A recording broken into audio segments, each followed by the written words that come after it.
नमस्कार,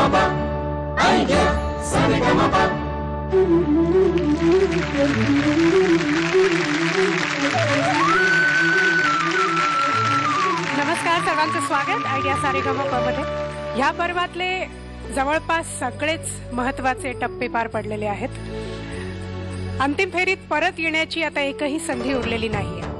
कॉलबॅकचा एपिसोडही झालेला आहे आणि आता सगळ्यांचं लक्ष आहे ते महाअंतिम सोहळ्याकडे.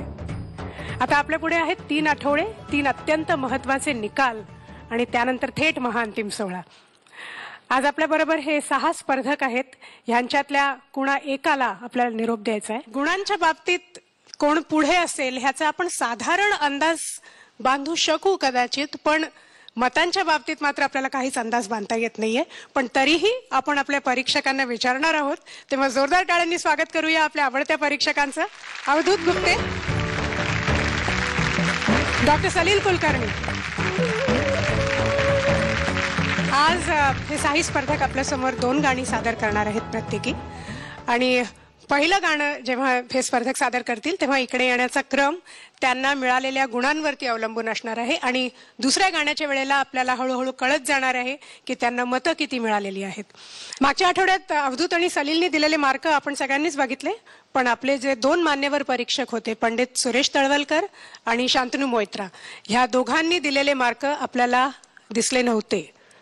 अवधूत आणि सलील, मला दोघांना विचारायचे की गुणानुसार पहिल्या नंबरवर कोण असेल? पहिल्या नंबरवर मला असं वाटतं अभिलाषा असेल. ओके, आता टॉप 3 अवधूत सांगेल. मलाही असं वाटतं की पहिल्या नंबरला अभिलाषा किंवा उर्मिलापैकी एक जण असेल. आणि टॉप 3 मध्ये अगेन तिसरं नाव म्हणजे राहुलच मला वाटतं. सलील आणि अवधूत दोघांना असं वाटतं की पहिल्या नंबरवर अभिलाषा असेल. तेव्हा परीक्षकांनी दिलेल्या गुणानुसार पहिल्या नंबरवर कोण आहे बघूया. Scroll please.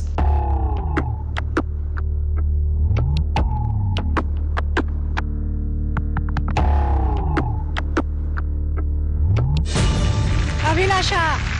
दोन्ही परीक्षकांचं एकदम बरोबर आलं. सो कॉंग्रॅच्युलेशन्स, तू पहिल्या नंबरवर आली आहेस. थँक्यू. आणि आता 3 आठवडे, 3 निकाल आणि मग महाअंतिम सोहळा. कसं वाटतंय? मी नक्की जाईन. वंडरफुल. मला एवढंच विचारायचं होतं. So wish you all the best. Rasika तुझ्याच साठी, रसिका तुझ्याच साठी मी एक गीत गाते, हृदयात दाटलेली, हृदयात दाटलेली भावांजली वाहते, रसिका तुझ्याच साठी, रसिका तुझ्याच साठी.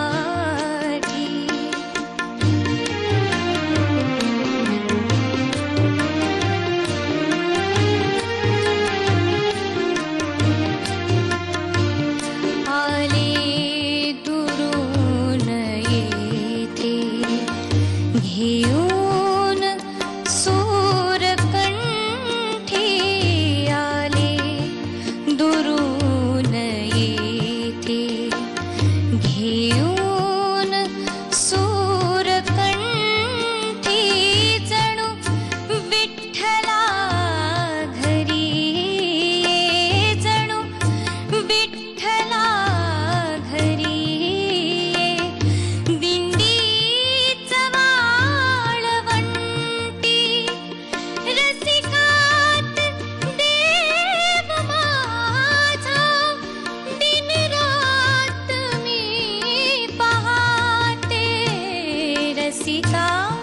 तुझ्याच साठी, रसिका तुझ्याच साठी.